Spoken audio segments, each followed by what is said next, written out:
10-ші есепте берілген қосындының мәнін табу керек. Ол үшін біз бұны мынандай түрде жазып аламыз. Сонда бұл бізге сәл жеңілдеу болады. Бірінші қатарды қарасаңыздар, мына бағанды бірінші баған түрінде қосатын болсақ, қарап, 1-ден 9-ға дейін сандардың қосындысы келіп шығады. Ал 1-ден 9-ға дейін сандардың қосындысы 45-ке тең. Сонда 5 түсіп 4 ойда болады. Осылай қосып кете береміз. Сонда біз мынандай нәрсені тауып алайық. 1-ден 9-ға дейін сандардың қосындыларын қазір мына жақта есептеп алайық. 3, 4, 5, 6, 7, 8, 9. Мына 1-ден 9-ға дейін 45. 45-тен кейін 1-ден 8-ге дейін сандарын мына жерге керісінше есептейік. 1-ден 9-ға дейін сандардың 45. 2-ден 9-ға дейін сандардың қосындысы 44. Бір тап тастаймыз. 3-ден 9-ға дейін сандардың қосындысы 42.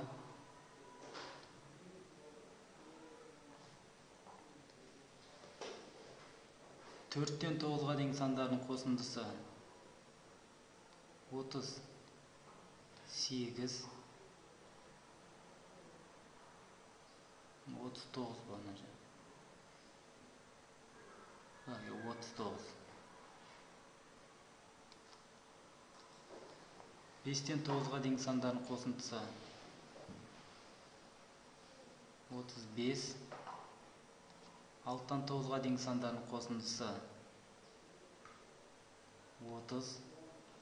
Келесі 24. Келесі 16. Жоқ. Келесі 17. Келесі 9.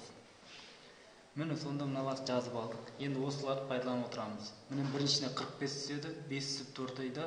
Екінші 44, 48. 8 түсіп 4 ойда.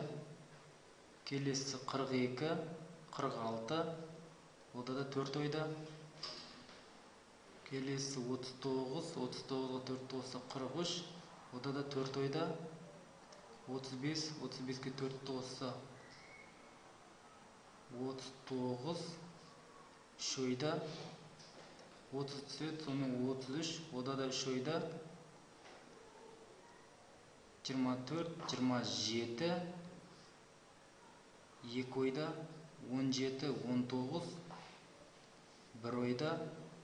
9, 10. Міне мына сан шыға деген қосындылардың барлығы.